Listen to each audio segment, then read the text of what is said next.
Good morning, all of you. In this part of carboxylic acid, we will discuss the next properties of the carboxylic acid, which involves COH bond cleavage and the involvement of the full alkyl group. In the last part, we have discussed about the properties of carboxylic acid, which involves OH bond cleavage and the involvement of the complete COH group. So the in this part जिसके अंदर हम ये देखेंगे कि सी और ओ के बीच का जो बॉन्ड क्लीवेज होता है तो किस टाइप से होता है। वो जो रिएक्शन है जैसे आपको क्लियर कट दिख ही रहा है कि अगर सी और ओ के बीच का बॉन्ड क्लीवेज हो जाता है तो ओ एच की रिप्लेसमेंट होगी, और ओ एच की रिप्लेसमेंट होती है तो ये ओ एच ग्रुप की रिएक्शन हुई जो पहले ही हम एल्कोहल वाले पार्ट के अंदर पढ़ भी चुके हैं, तो जस्ट वो रिपीटेशन होगी एक तरह से। तो देखें आप, अगर हम क्या करें कि जो हमारे इथेनोइक एसिड है, इस इथेनोइक एसिड के अंदर अगर हम दूसरा कार्बोक्सिलिक एसिड डाल दें, क्या डाल दें, कोई दूसरा कार्बोक्सिलिक एसिड डाल दें कोई भी, तो क्या होगा। तो ऐसा होगा कि जो हमारा मेन इथेनोइक एसिड हमने दिखा रखा है इसका तो OH देखो, देखो यहाँ से OH लॉस होगा, देखो यहाँ से ये OH, और जो सेकंड हमने कार्बोक्सिलिक एसिड लिया वहां से क्या लॉस होगा, देखो COO नेगेटिव होता है हमेशा ही, और H क्या होता है, देखो पॉजिटिव, तो यहाँ से H पॉजिटिव आ जाएगा, और क्या निकल गया बोलो, वाटर, और साथ के साथ हमने डाला डिहाइड्रेटिंग एजेंट जो बने हुए वाटर को क्या करता रहेगा बोलो, एब्जॉर्ब।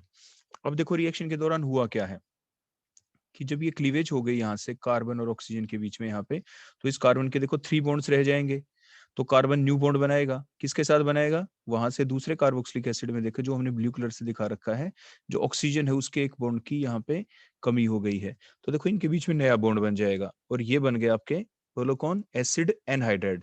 तो दो कार्बोक्सिलिक एसिड के मॉलिक्यूल के बीच में से अगर वाटर लॉस कर देते हैं तो जो कंपाउंड बनते हैं वो आपके एसिड एनहाइड्राइड है। Anhydride means the compound which are found by the loss of water, water के लॉस होने के बाद आपके बनते हैं। आपके P2O5 हमें डिहाइड्रेटिंग एजेंट लेना पड़ा। उसके बाद अगर हम देखो दूसरा ले ले, हम दूसरी ऑप्शन अगर हम कार्बोक्सिलिक एसिड ना लेके एसिड एमाइड ले लें, तो उससे क्या होगा, आपको साफ साफ देखो यहाँ पे दिख रहा है जो एसिड एमाइड है, यहाँ पे एसिड एमाइड के अंदर क्या है बोलो, NH2 है। तो आपके क्या होगा, किसी दोनों कंपाउंडों के अंदर से किसी एक साइड से तो बोलो क्या होना होता है, आपके NH2 निकलेगा, देखो यहाँ से, तो देखो ये NH2 बोलो क्या होगा, NH2 ने आपका बोलो, बताओ शाबाश क्या होगा, NH2 CONH2, तो NH2 नेगेटिव है आपका, और H पॉजिटिव आएगा, देखो यहाँ से, देखो H पॉजिटिव यहाँ से, तो क्या बन गया बोलो, आपके अमोनिया लॉस हो जाएगी, क्या लॉस हो जाएगी बोलो, अमोनिया।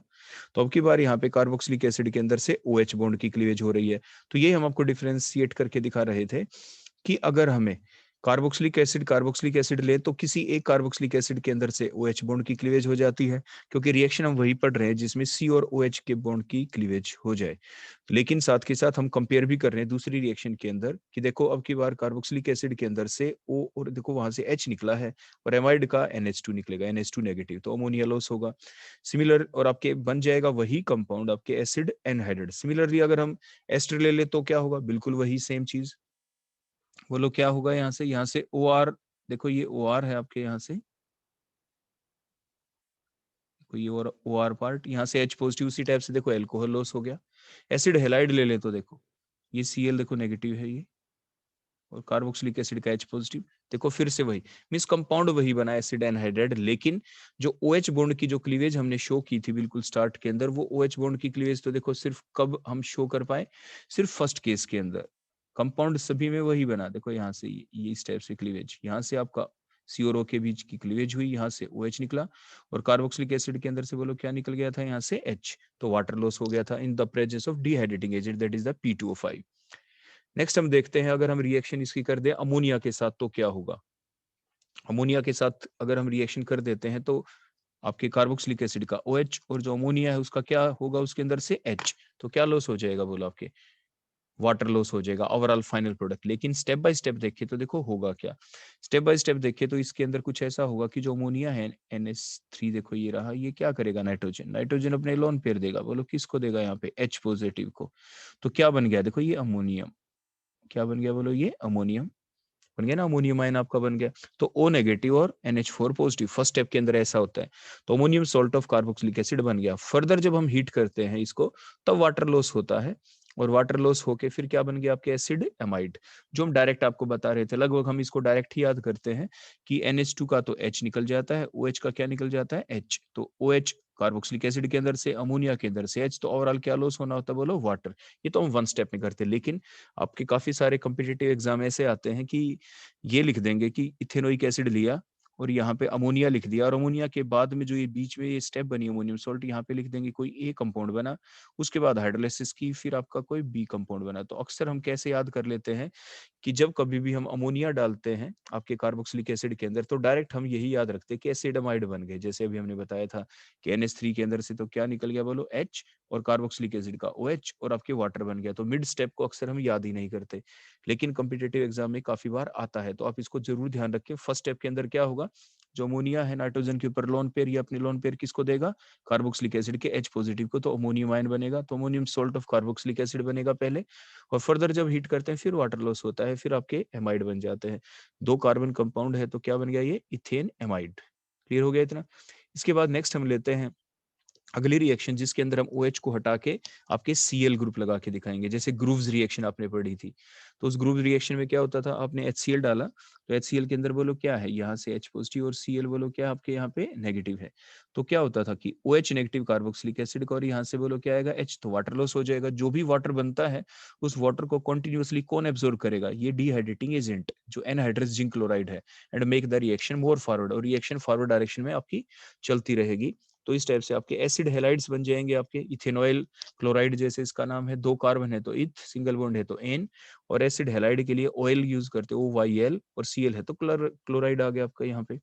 ऐसे और भी ऑप्शन थी जो आपने पढ़ी थी, फॉर एग्जाम्पल PCl3 ले लें, तो भी आपके क्या होगा, OH हटेगा, Cl लग जाएगा, साइड प्रोडक्ट क्या बन जाता था आपका H3PO3। ऐसा कब होता है, क्योंकि PCl3 में 3 Cl हैं, तो कार्बोक्सिलिक एसिड के बोलो हमें कितने मोल लेने पड़ते हैं, यहाँ पे 3 मोल लेने पड़ते हैं। ऐसे इस रिएक्शन को करने के लिए कितने मोल लेने पड़े बोलो हमें, यहाँ पे 3 मोल्स।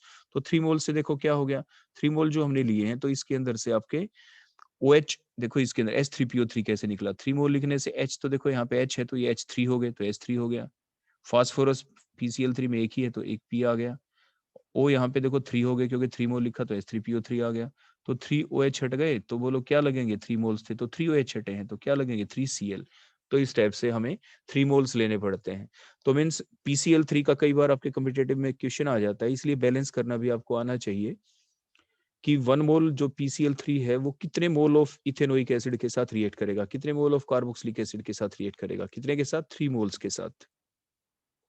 अब जैसे हम PCl5 ले लें, तो इसमें ऐसा नहीं है कि आप ऐसे क्लेम कर ले PCl3 में 3 मोल्स थे तो PCl5 के अंदर आपके 5 मोल्स ऑफ कार्बोक्सिलिक एसिड के साथ रिएक्ट करेगा। वो तो डिफर करता है reaction to reaction, reagent to reagent. यहाँ पे क्या हुआ देखो, जो PCl5 जब आप लेते हैं तो देखो फास्फोरस का तो बोलो P आ गया ना यहाँ से, और कार्बोक्सिलिक एसिड का देखो O है तो PO हो गया। Cl3 आ गए Cl5 में से तो POCl3, फास्फोराइल क्लोराइड बन गया। अब 2 Cl बच गए PCl5 के अंदर से, जो 2 Cl हैं वो 2 Cl में से एक Cl तो बोलो किसके साथ, H के साथ, तो HCl निकल गया। बचा हुआ Cl यहाँ पे जा लगा देखो ये, तो एसिड हेलाइड बन गए। तो बोलो कितने मोल यूज हुए, एक ही मोल यूज हुआ ना कार्बोक्सिलिक एसिड का। तो PCl5 जब रिएक्ट करता है तो एक ही मोल यूज होता है कार्बोक्सिलिक एसिड का, और आपके एसिड हेलाइड बन जाते हैं। जबकि PCl3 आपका 1 मोल जो PCl3 है वो 3 मोल्स ऑफ कार्बोक्सिलिक एसिड के साथ रिएक्ट करता है। सो बेस्ट मेथड था आपका, जैसे डार्जन रिएक्शन जो SOCl2 देखो हम ले रहे हैं, SOCl2 में भी क्या हुआ देखो, ये SO है, यहाँ पे ये O है तो SO2 गैस निकल गई, ये H एक Cl तो HCl गैस निकल गई, और आपके Cl जा लगा तो एसिड हेलाइड, और ये दोनों के दोनों बोलो आपके क्या होते हैं, these both are gases. HCl भी गैस है, SO2 भी गैस है, हम पहले भी पढ़ चुके हैं। So that is the best method, इसलिए इसको बेस्ट मेथड कहा जाता है कि क्योंकि कोई भी साइड प्रोडक्ट नहीं बना, आपका जो प्रोडक्ट आपको ऑब्टेन होगा वो प्योर होगा, बिल्कुल बिल्कुल ही प्योर होगा। तो जो कार्बोक्सिलिक एसिड है, एक चीज और आपको याद दिला दे कि जो एक कार्बोक्सिलिक एसिड है इसको हम एसिड हेलाइड में कन्वर्ट कर रहे हैं। आपकी जो प्रोटीन सिंथेसिस जो प्रोसेस होती है, जो आपके जिसमें आप एमिनो एसिड को मिला के आप प्रोटीन बनाते हैं, तो उन एमिनो एसिड, एसिड का मतलब वहाँ पे CH ग्रुप होता है, वो कम रिएक्टिव होता है। तो ये जो हम इथेनोइक एसिड को इथेनॉइल क्लोराइड में कन्वर्ट किया है, तो हमने रिएक्टिविटी बढ़ा दी। आगे हम डिस्कस भी करेंगे नेक्स्ट पार्ट के अंदर आगे जाके, कि जो एसिड हेलाइड होते हैं they are more reactive than the carboxylic acid group, इससे ज्यादा रिएक्टिव होते हैं। अक्सर ऐसा किया जाता है आपके प्रोटीन सिंथेसिस के दौरान भी, कि OH ग्रुप को हटा के हमें Cl लगाते हैं ताकि इसकी रिएक्टिविटी बढ़ जाए और प्रोटीन सिंथेसिस प्रोसेस हमारी फास्ट हो जाए। तो ये एप्लीकेशन पार्ट आ जाती है नेक्स्ट आगे जाके। तो नेक्स्ट हमारी है फिशर स्पायर एस्टेरिफिकेशन रिएक्शन, जिसमें कार्बोक्सिलिक एसिड और अल्कोहल के बीच रिएक्शन होगी। इसका फुल मैकेनिज्म हम अल्कोहल पार्ट के अंदर पहले ही आपको करा चुके हैं। तो इसमें हुआ क्या, देखो कार्बोक्सिलिक एसिड का देखो OH, कार्बोक्सिलिक एसिड का बोलो क्या था यहाँ पे, देखो आपके OH आ गया यहाँ से, देखो ये, और यहाँ से अल्कोहल का देखो H आ गया, क्या आ गया बोलो यहाँ से H आ गया ना आपका। तो ये वाटर लॉस हो गया। तो क्या लग गया बोलो यहाँ पे जाके, देखो ये तो कार्बोक्सिलिक एसिड का OH और अल्कोहल का देखो ये H, ये नेगेटिव था, इधर ये पॉजिटिव था, तो वाटर लॉस हो गया। OR ग्रुप जाके देखो यहाँ पे लग गया, ये OR ग्रुप यहाँ पे, तो एस्टर्स बन गए। क्या बन गए आपके एस्टर्स। HCl एसिड लेते हैं आप, तो ये रिएक्शन आपकी रिवर्सिबल होती है, लेकिन हम चाहते हैं रिएक्शन को रिवर्सिबल ना होने दें। इसको क्या बना दें, इसको फास्ट फॉरवर्ड कर दें, फॉरवर्ड डायरेक्शन में ही चले, बैकवर्ड डायरेक्शन में ना आए। तो जो ये साइड प्रोडक्ट आपका देखो यहाँ पे ये वाटर बना है, इस वाटर को कंटिन्यूअसली हमें रिमूव करना होगा। इसलिए हमने देखो डायरेक्ट एरो दिखाया, हमने इक्विलिब्रियम का साइन नहीं शो किया यहाँ पे। तो इस वाटर को रिमूव कौन करेगा, डीन स्टार्क एपरेटस हम यूज करते हैं। ये एक ऐसा एपरेटस होता है जो कंटिन्यूअसली जो भी वाटर बनता रहेगा रिएक्शन के दौरान उसको कंटिन्यूअसली रिमूव करता रहेगा। तो इसलिए रिएक्शन आपकी फॉरवर्ड डायरेक्शन के अंदर चलती रहेगी। अदरवाइज ये रिएक्शन अगर आप डीन स्टार्क एपरेटस यूज ना करें तो ये रिएक्शन स्लो है, रिवर्सिबल होती है।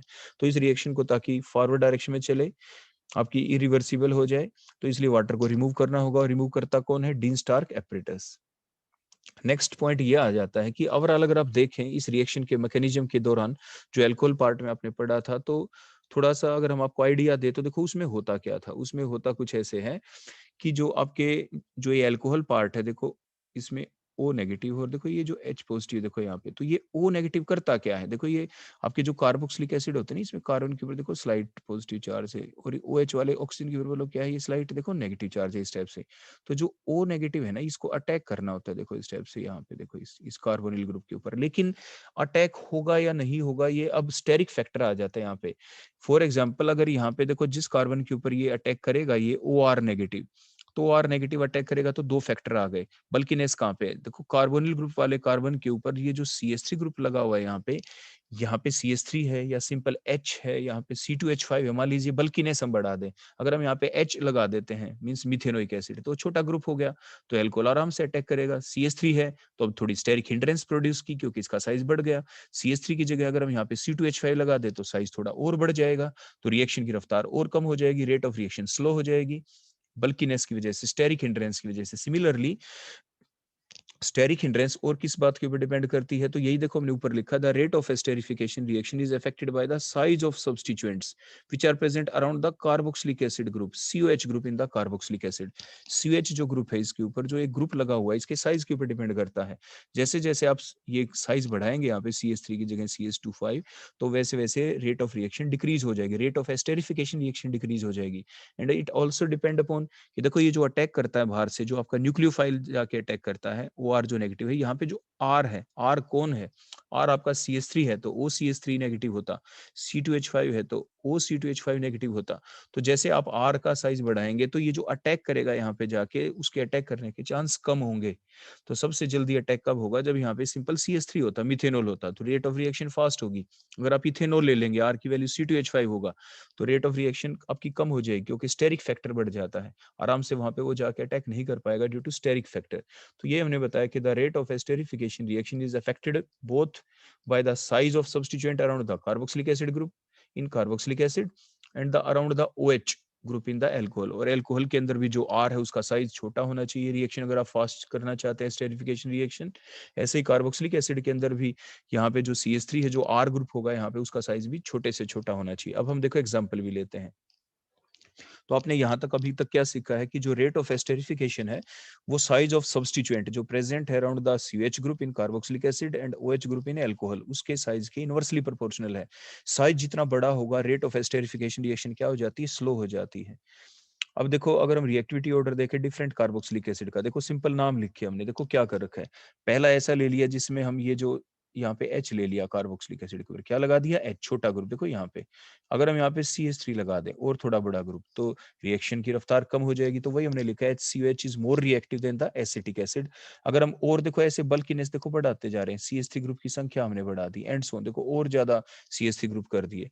तो मीन्स ये सिंपल सा फैक्ट है, आगे हम इसकी एक्सप्लेनेशन भी देंगे, नेक्स्ट स्लाइड के अंदर आपको बताएंगे। तो रिएक्शन की जो रफ्तार है, रिएक्टिविटी ऑर्डर क्या होगा इन डिफरेंट एसिड के अंदर, जो आपको शो कर रखा है। Methanoic acid is more reactive then acetic acid, and so on.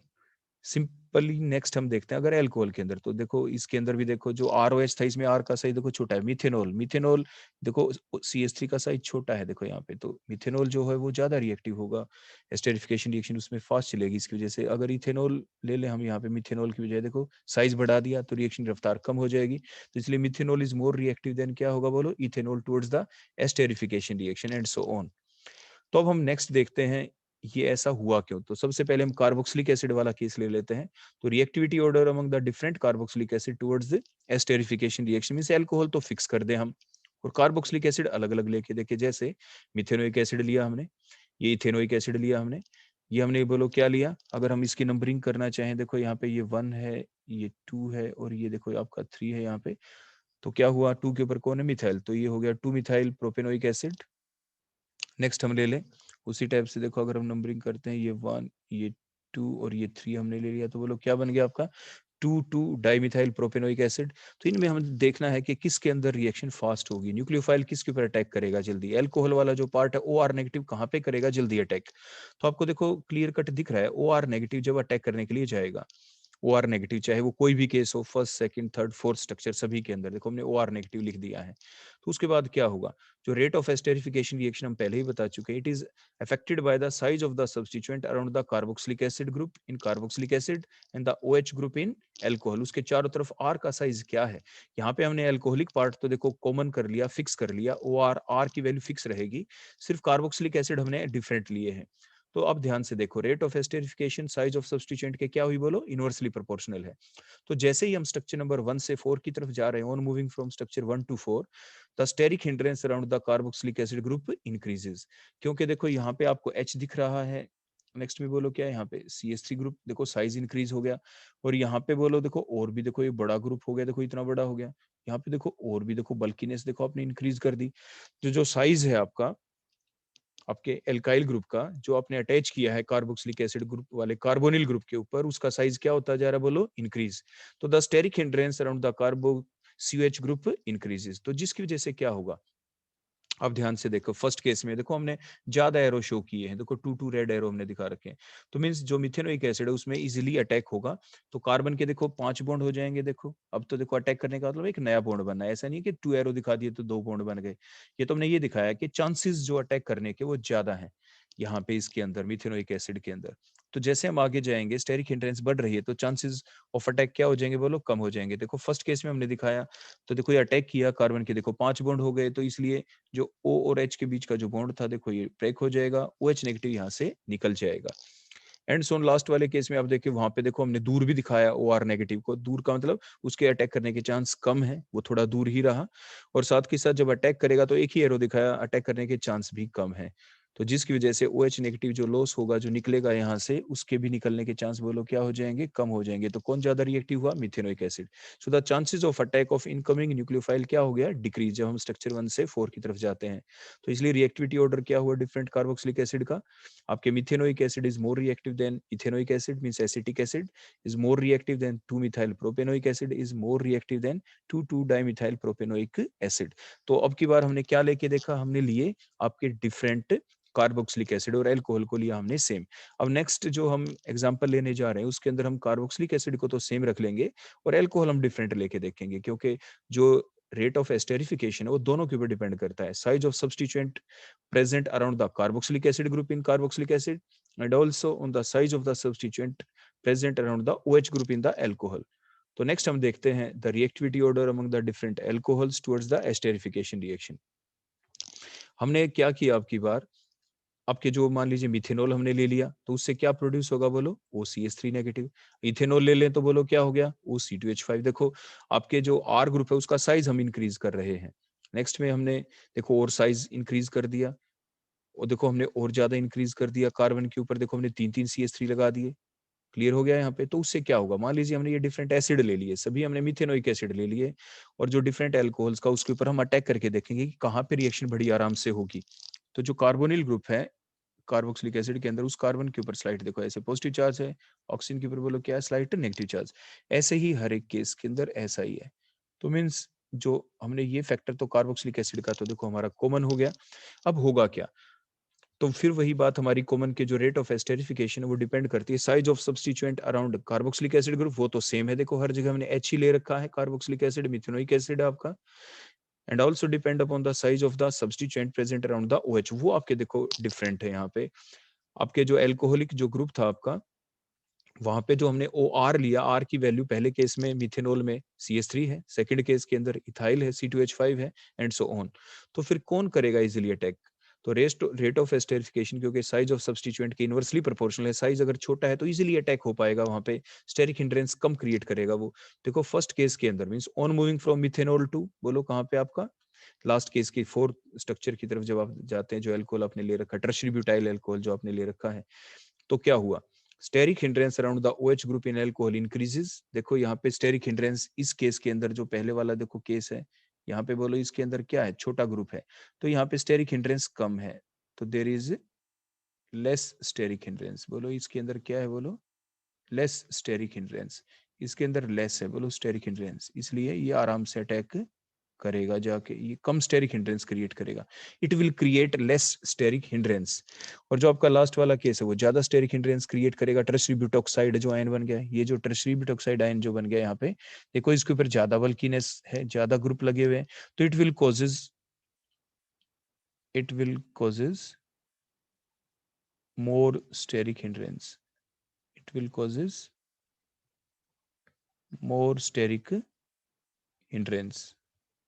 तो इसलिए इसके अटैक करने के चांस बोलो क्या हो जाएंगे, बोलो कम हो जाएंगे। क्लियर हो गया? तो स्टेरिक हिंड्रेंस आपकी इंक्रीज हो गई, तो अटैक करने के जो चांसेस है, chances of attack of incoming nucleophile decreases, वो कम हो गए। देखो मिथेनॉल मिथोक्साइड जो आयन है आपका OCH3 नेगेटिव, देखो हमने दिखाया दो दो एरो दिखाए, वो आराम से अटैक करेगा। कार्बन के देखो उसी टाइप से 5 बॉन्ड हो गए, कार्बन के देखो पहले 4 ही बना रखे थे, अब अटैक करने से एक नया बॉन्ड बनेगा, OCH3 ग्रुप जो कि अटैच हो जाएगा कार्बन से, तो क्या हो, देखो OH नेगेटिव जो निकल जाएगा यहाँ से, देखो कार्बन के बीच में ऑक्सीजन के बीच में जो दो डॉट हमने दिखाई, तो OH नेगेटिव यहाँ से निकल गया। तो यही जो अटैक करने के चांस होंगे, देखो टर्शियरी ब्यूटॉक्साइड आयन को उसी टाइप से हमने थोड़ा दूर दिखाया, बल्कि ग्रुप है, अटैक करने के चांस कम है, तो इसलिए आपका OH नेगेटिव आयन भी धीरे धीरे निकलेगा। तो रेट ऑफ रिएक्शन स्लो भी होगी, वहां पे क्या होगी, रेट ऑफ रिएक्शन स्लो होगी, चलेगी सभी में, लेकिन जल्दी किस में चलेगी, यही हमारा क्वेश्चन था। तो जो आपके मिथेनॉल लेते हैं, अगर सेम कार्बोक्सिलिक एसिड हो, मिथेनॉल के साथ रिएक्शन फास्ट होगी, और टर्शियरी जो ब्यूटाइल अल्कोहल था उसमें रिएक्शन बोलो क्या होगी, सबसे स्लो होगी। तो chances of attack of incoming nucleophile decreases, so the reactivity order among different alcohols will be methanol is more reactive then ethanol, and so on. आपने देखा ये डिफरेंट रिएक्टिविटी ऑर्डर देखे हमने। तो एस्टेरिफिकेशन रिएक्शन का देखो एग्जाम में आपसे मैकेनिज्म पूछा जा सकता है, वो मैकेनिज्म अल्कोहल वाले पार्ट के अंदर हम आपको पहले ही करा चुके थे। नेक्स्ट ये डिफरेंट फैक्टर आ सकते हैं कि वो कौन से फैक्टर हैं जो रेट ऑफ एस्टेरिफिकेशन रिएक्शन को अफेक्ट करते हैं। तो ये इस तरह से दो इंपॉर्टेंट क्वेश्चन आपके बन जाते हैं। तो नेक्स्ट हम देखते हैं reaction of carboxylic acid which involves alkyl group, जो आपकी हेल-वोल्हार्ड जेलिंस्काई रिएक्शन होगी, HVZ रिएक्शन होगी। देखो हमने ये कार्बोक्सिलिक एसिड आपके सामने लिया, एक ऐसा कार्बोक्सिलिक एसिड है ये जिसके अंदर कार्बोनिल ग्रुप से देखो जो नेक्स्ट कार्बन होता है, उस कार्बन के ऊपर जो भी आपके लगे हुए होते हैं हाइड्रोजन, जो कार्बन होता है उसे कहते हैं आप अल्फा। देखो ये अल्फा पोजीशन होती है, अल्फा, तो ये अल्फा कार्बन है। अगली जो पोजीशन होती है वो आपकी बीटा पोजीशन होती है, देखो बीटा, तो ये बीटा पोजीशन होती है। अल्फा पोजीशन के ऊपर जो हाइड्रोजन लगे उन्हें आप अल्फा हाइड्रोजन कहते हैं। बीटा के ऊपर, बीटा कार्बन के ऊपर जो H लगे उन्हें आप बीटा हाइड्रोजन कहते हैं, विच आर मोर रिएक्टिव। आपके जो कार्बोक्सिलिक एसिड है इसके अंदर जो अल्फा पोजीशन के ऊपर जो H लगे होते हैं, दे आर मोर रिएक्टिव, वो हमेशा ही क्या होते हैं बोलो, ज्यादा रिएक्टिव होते हैं। तो देखो ऐसा क्यों कहा गया कि ये ज्यादा रिएक्टिव होते हैं, देखो एक सिंपल सी बात आपको बता दें यहाँ पे, रिएक्टिविटी की देखो आखिर सेंस क्या है। आपने ये पढ़ा है कि कौन ज्यादा एसिडिक है, रिएक्टिविटी का मतलब यहाँ पे एसिडिटी से है, कौन सा H जल्दी से लॉस हो जाएगा। देखो अगर मैं इस कार्बोक्सिलिक एसिड को कुछ इस टाइप से आपके सामने देखो लिख देता हूँ, देखो मैंने ये लिखा है यहाँ पे, और ये देखो ये इसको मैंने ओपन करके लिख दिया अल्फा पोजीशन वाले को। अगर ये जो कार्बन है जो अल्फा पोजीशन वाला, अगर ये दोनों इलेक्ट्रॉन छोड़ के चला जाए, देखो इस टाइप से यहाँ से निकल जाए, तो ये जो कार्बन आयन देखो यहाँ पे बनेगा आपके, अगर ये H पॉजिटिव देखो अगर लॉस हो जाता, हम आपको शो कर रहे हैं कि वो रिएक्टिविटी उसकी ज्यादा क्यों है। एसिडिटी वाले क्वेश्चनों में वैसे हम ये आपको एक्सप्लेन कर चुके हैं, लेकिन फिर भी आप थोड़े ध्यान से देखें दोबारा से। देखो इस कार्बन के ऊपर देखो नेगेटिव चार्ज आ जाएगा, और नेगेटिव चार्ज आने की वजह से आप ध्यान से देखें, ये नेगेटिव चार्ज अब इन कंजुगेशन है, बोलो क्या है, इन कंजुगेशन। क्योंकि कार्बन जिसके ऊपर नेगेटिव चार्ज, ये जो डबल बॉन्ड है उसके साथ अल्टरनेटिवली प्रेजेंट है, तो it get involve in resonance. देखो इस टाइप से, तो ये जो स्ट्रक्चर बनी है यहाँ पे, जो कार्बन आयन यहाँ पे बन गया है, ये स्टेबल है। बोलो कार्बन आयन, बोलो क्या है, ये स्टेबल है।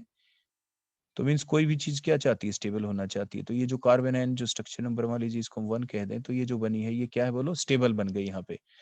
तो जो अल्फा पोजीशन के ऊपर जो H थे, they are acidic in nature, they are reactive in nature, they can be lost in the form of H positive ion easily, because after losing the H atom as H positive ion, the structure, the carbon ion thus formed gets stabilized due to the dispersal of negative charge by resonance। resonance की वजह से negative charge का dispersal हो जाएगा और ये structure stable हो जाती है। अगर देखो इसके रिवर्स में आपको थोड़ा ये बताएं कि ये जो बीटा वाले H है, अगर देखो मैं उसको आपको शो कर दूं यहाँ पे, देखो इसी टाइप से, ये COOH।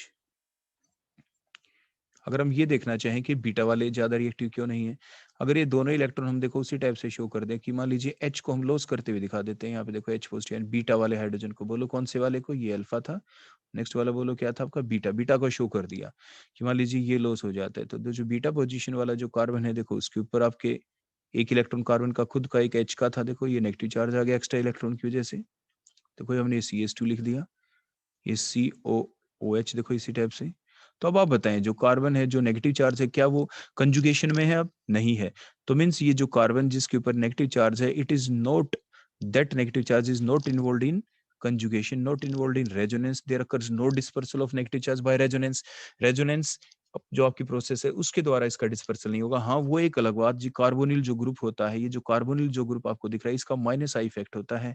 माइनस आई इफेक्ट की वजह से नेगेटिव चार्ज का डिस्पर्सल जरूर हो जाएगा, लेकिन which is the stronger effect, stronger effect आपका रेजोनेंस होता है। तो यहाँ पे बोलो कौन सी प्रोसेस चली थी आपकी, बोलो रेजोनेंस। तो यहाँ पे रेजोनेंस की वजह से नेगेटिव चार्ज का डिस्पर्सल हुआ। तो कहाँ पे ज्यादा डिस्पर्सल हुआ, यहाँ पे स्ट्रक्चर नंबर 1 के अंदर, जो और ये जो स्ट्रक्चर नंबर 2 आपकी यहाँ पे कार्बन आयन बनी थी, ये आपकी लेस स्टेबल है। बोलो क्या है, ये आपकी लेस स्टेबल है, ये आपकी लेस स्टेबल है। और ज्यादा स्टेबल कौन थी, बोलो स्ट्रक्चर नंबर 1 जो थी, ये ज्यादा स्टेबल थी। तो कौन सा H पॉजिटिव की फॉर्म में लॉस होना चाहेगा, अल्फा पोजीशन वाला। तो इसलिए हम कह रहे हैं कि जो अल्फा हाइड्रोजन होते हैं, they are more reactive, more acidic than the beta one. तो देखो हमने वही लिखा है ऊपर, the reactivity order among different hydrogen atom in carboxylic acid, बोलो कौन हुआ, alpha hydrogen is more reactive, more acidic than the beta hydrogen, and which in turns are more acidic, more reactive than the gamma hydrogen. Clear हो गया यहाँ तक। इसके बाद हम अब हम देखेंगे इनकी डिफरेंट रिएक्शंस के, इनकी रिएक्टिविटी के बेसिस के ऊपर और क्या क्या हो सकता है। देखो अगर हम अब इनकी HVZ हमें रिएक्शन करनी है यहाँ पे, उसके अंदर हम हेलोजन के साथ रिएक्शन करते हैं in presence of red phosphorus. देखो वो रिएक्शन जब करेंगे तो हमें हेलोजेंस की रिएक्टिविटी का भी पता होना चाहिए। तो हम पहले से जानते हैं fluorine is more reactive than chlorine, and chlorine is more reactive than bromine, and bromine is more reactive then, बोलो क्या होती है आपकी, आयोडीन। तो ये रिएक्टिविटी ऑर्डर होता है डिफरेंट हेलोजेंस के बीच में से। क्लियर हो गया। तो अब हम देखो ये देखना चाहेंगे, हमें ये भी पता चल गया कि कौन से हाइड्रोजन ज्यादा रिएक्टिव होते हैं अल्फा और बीटा में से, और कौन से हेलोजन ज्यादा रिएक्टिव होता है। अगर हम अब फिलहाल जो हम देखेंगे यहाँ पे केसेस, वो क्लोरीन और ब्रोमीन को लेके हम स्टडी करेंगे। तो chlorine is more reactive then क्या होता है, बोलो ब्रोमीन। तो अब देखो क्या डिफरेंस पाया गया। अगर मान लीजिए हम HVZ रिएक्शन करते हैं, क्लोरीनेशन करते हैं in presence of red phosphorus, तो आपकी जो HVZ रिएक्शन चली, देखो अब ये रेड फास्फोरस हम डालते ही क्यों हैं, वो इसलिए डालते हैं हम रेड फास्फोरस कि सबसे पहले क्या करता है आपका ये जो रेड फास्फोरस है, ये जो फास्फोरस है आपका, ये सबसे पहले क्या करता है, चाहे क्लोरीन हो तो क्लोरीन के साथ रिएक्ट कर देगा, देखो ऐसे PCl3 बना देता है। अगर ब्रोमीन होता तो ये ब्रोमीन के साथ देखो ऐसे ही रिएक्ट कर जाता, ये PbR3 बना देगा। अगर इसको बैलेंस करके हम लिखेंगे तो, क्योंकि ग्रुप नंबर 15 का एलिमेंट है, ये आप पहले से जानते हैं। तो ये फास्फोरस जो है नाइट्रोजन की तरह, या तो नाइट्रोजन के नीचे आता है फास्फोरस, या तो ये 3 बॉन्ड बनाएगा या 5। तो ये मोनोवेलेंट होता है क्लोरीन, तो PCl3 बना, यहाँ पे ये PbR3 बन गया। अब ये करता क्या है, जो आपके कार्बोक्सिलिक एसिड होते हैं, जैसे यहाँ पे आपने देखा, देखो जो ये हम अगर लिख दें कार्बोक्सिलिक एसिड RCOOH, देखो इस टाइप से, ये जो PCl3 है, देखो ये अपनी इन्वॉल्वमेंट शो करता है। और जैसे हमने पीछे आपको बताया भी था कि ये OH ग्रुप आपके यहाँ से रिप्लेस होगा, और यहाँ पे बोलो क्या लग जाएगा, RCOCl, क्योंकि जो एसिड हैलाइड है वो ज्यादा रिएक्टिव होते हैं एज कम्पेयर टू, बोलो कौन, कार्बोक्सिलिक एसिड। ऐसे ही अगर हम ये Br3 डालते हैं यहाँ पे, बोलो क्या डालते हैं यहाँ पे, अगर हम यहाँ पे देखो ये Br3 डाल देते, PbR3, तो यहाँ पे जो आपका प्रोडक्ट बनता वो क्या बन जाता, वो बन जाता RC डबल बॉन्ड O, और बोलो क्या, Br, इस टाइप से। और जो आपके यहाँ पे ये जो आर ग्रुप हमने लगा रखा है, आर ग्रुप, अगर हम इसकी जगह यही चीजें लगा दें यहाँ पे, देखो जो हमने लिख रखी है CH2 सिंगल बॉन्ड बोलो क्या CH3, तो ये रिएक्टिविटी को बढ़ा देता है। जो अल्फा पोजीशन और जो बीटा पोजीशन के ऊपर जो रिएक्शन होनी होती है वो फास्ट हो जाएगी, क्योंकि जो एसिड हैलाइड होते हैं, एसिड क्लोराइड हो चाहे ब्रोमाइड हो, they are more reactive, they are बोलो क्या more reactive. So that's the reason हम यहाँ पे रेड फास्फोरस डालते हैं। So that is the function of red phosphorus in H का मतलब हेल, V का मतलब वोलहार्ड, जेल का मतलब जेलिंस्काई। तो हेल वोलहार्ड जेलिंस्काई जो रिएक्शन होती है इसमें, ये रेड फास्फोरस का हमने आपको फंक्शन बताया कि एक्चुअल करता क्या है। ये सबसे पहले जो आपके कार्बोक्सिलिक एसिड ग्रुप है उसी को COCl के अंदर या COBr के अंदर कन्वर्ट करता है और रिएक्टिविटी को बढ़ा देता है, जिसकी वजह से जो अल्फा पोजीशन है उसके ऊपर रिएक्शन आराम से हो जाए। तो अब हम देखते हैं, देखो हुआ क्या। देखो सबसे पहले जब हमने 1 मोल डाला तो देखो उसमें हुआ क्या। जो अल्फा पोजीशन बोलो कौन ज्यादा रिएक्टिव थे, हमने पढ़ा था हाइड्रोजन, अल्फा या बीटा। आपके जो अल्फा पोजीशन वाले जो हाइड्रोजन होते हैं दे आर मोर रिएक्टिव, बोलो क्या होते, बोलो दे आर मोर रिएक्टिव। इसलिए देखो अल्फा पोजीशन वाला जो एक H था यहाँ से वो हटा Cl के साथ, तो बोलो साइड प्रोडक्ट क्या निकल गया आपका HCl और एक Cl जा लगा। अगर हम ऐसे ही 2 मोल ले लें तो क्या होगा, आपके 2 H हट जाएंगे, देखो आपके अल्फा पोजीशन वाले ही हटेंगे क्योंकि alpha hydrogen are more reactive, देखो ये Cl लग गया। अगर मैं एक्सेस में ले ले तो क्या होगा, एक्सेस में लिया because chlorine is more reactive, तो आपके बीटा पोजीशन वाले जो हाइड्रोजन है वो भी हट जाएंगे। और देखो वहां पे देखो तीनों कौन लग गए, देखो 3 H हट के, बोलो 3 क्या लगे, बोलो यहाँ पे Cl। तो chlorination takes place even at even with less reactive beta hydrogen because chlorine is more reactive, chlorine more reactive है इसलिए वो जो less reactive beta hydrogen है उसको भी रिप्लेस कर पाता है। क्लियर हो गया यहाँ पे। लेकिन अगर हम ब्रोमिनेशन करें तो देखो क्या हुआ। अगर हम ब्रोमिनेशन करते हैं रेड फास्फोरस की प्रेजेंस में HVZ रिएक्शन करते हैं, अगर हम 1 मोल लें तो कोई दिक्कत नहीं है because alpha hydrogen are more reactive, इसलिए वो लेस रिएक्टिव ब्रोमीन के साथ रिएक्शन कर जाएंगे। एक H हट जाएगा और एक क्या लग गया, बोला आपका Br। अगर हम 2 मोल ले लें तो भी एक अभी H बचा हुआ है, देखो तो दोनों के दोनों अल्फा पोजीशन के जो हाइड्रोजन है वो रिप्लेस हो जाएंगे Br के द्वारा, ये भी बिल्कुल ठीक है। लेकिन अगर हम एक्सेस में ले ले तो क्या होता है, एक्सेस में अगर हम ले लें तो सिर्फ अल्फा वाले ही हटते हैं आपके हाइड्रोजन, बीटा वाले नहीं हटते because beta hydrogen are less reactive and the bromine is also less reactive, so the less reactive bromine cannot replace the less reactive beta hydrogen, उनको वो रिप्लेस नहीं कर सकती है। तो इस टाइप से आपने देखा कि किस तरह से HVZ रिएक्शन को हमने एक्सप्लेन किया by using the different halogens, chlorine और द ब्रोमीन, और क्लोरीन ज्यादा रिएक्टिव है ब्रोमीन से, वो हम प्रोडक्ट के फॉर्मेशन के बेसिस के ऊपर एक्सप्लेन भी कर पाए। So that all about the HVZ reaction. लेकिन साथ के साथ हमने एक चीज और भी आपको बताई थी, देखो वो क्या कि रेड फास्फोरस का फंक्शन क्या है। जो रेड फास्फोरस है, फॉर एग्जांपल अगर ब्रोमीन का केस ले लें तो क्या करेगी, ये Br2 के साथ रिएक्ट करके क्या बना देती है, PBr3 बना देती है। और जो PBr3 है ये फर्दर रिएक्ट करता है कार्बोक्सिलिक एसिड के साथ और मोर रिएक्टिव एसिड हैलाइड बना देगा, जैसे एसिड ब्रोमाइड बना देगा। एंड दस द ब्रोमिनेशन रिएक्शन जो होती है, क्योंकि ब्रोमीन खुद तो लेस रिएक्टिव होता है इसलिए वो कम रिएक्शन हो पाती मोर रिएक्टिव अल्फा हाइड्रोजन के साथ, तो रिएक्टिविटी इस तरह से बढ़ती है कि वो जो कार्बोक्सिलिक एसिड ग्रुप है, देखो ये जो COH ग्रुप है, यहाँ से जो OH हटता है और यहाँ पे क्या लग जाता है, बोले यहाँ पे Br लग जाता है। PBr3 जो आपका बन रहा है उसके द्वारा आपकी रिएक्शन चल जाती है और आपकी HVZ रिएक्शन आराम से हो पाती है even at the alpha position, alpha hydrogen के पोजीशन जो है वहां पे ब्रोमीन के साथ भी, क्योंकि ब्रोमीन वैसे तो लेस रिएक्टिव होता है। क्लियर हो गया यहाँ तक। तो ये अभी हमने पढ़ा कि कार्बोक्सिलिक एसिड की डिफरेंट रिएक्शंस, जिसके अंदर आपने देखा कि C और OH के बीच क्लीवेज कैसे होता है, और फिर एल्काइल ग्रुप की इन्वॉल्वमेंट की आपकी HVZ रिएक्शन के बारे में हमने पढ़ा। तो आपने देखा कि देखो RCOH हमने डाला PBr3 और RCOBr बन जाता है। और ये काम हम कब भी करते हैं, मैंने पहले भी आपको बताया था कि जो आपकी प्रोटीन सिंथेसिस जो प्रोसेस होती है, जो एमिनो एसिड आपस में कंबाइन करके जो आपकी प्रोटीन बननी होती है, वहां पे भी जो आपकी जो अमीनो एसिड की जो स्ट्रक्चर होती है जिसमें एक एंड के ऊपर COOH होता है, दूसरे एंड पे NH2 होता है, तभी तो हम कहते हैं NH2 एमिनो COH एसिड, तो एमिनो एसिड इसलिए कहते हैं। तो COOH जो ग्रुप होता है उसको हम COCl में कन्वर्ट करते हैं, क्योंकि जो एसिड क्लोराइड है वो ज्यादा रिएक्टिव होते हैं as compare to the acid bromide. तो इस टाइप से हम कन्वर्ट कर देते हैं वहां पे PBr3 की बजाय, बल्कि हम PCl3 यूज करते हैं वहां पे, और आपकी प्रोटीन सिंथेसिस फिर इजिली हो जाती है। तो वो हम वहां पे प्रोटीन सिंथेसिस वाले पार्ट में भी पढ़ते हैं। So thank you.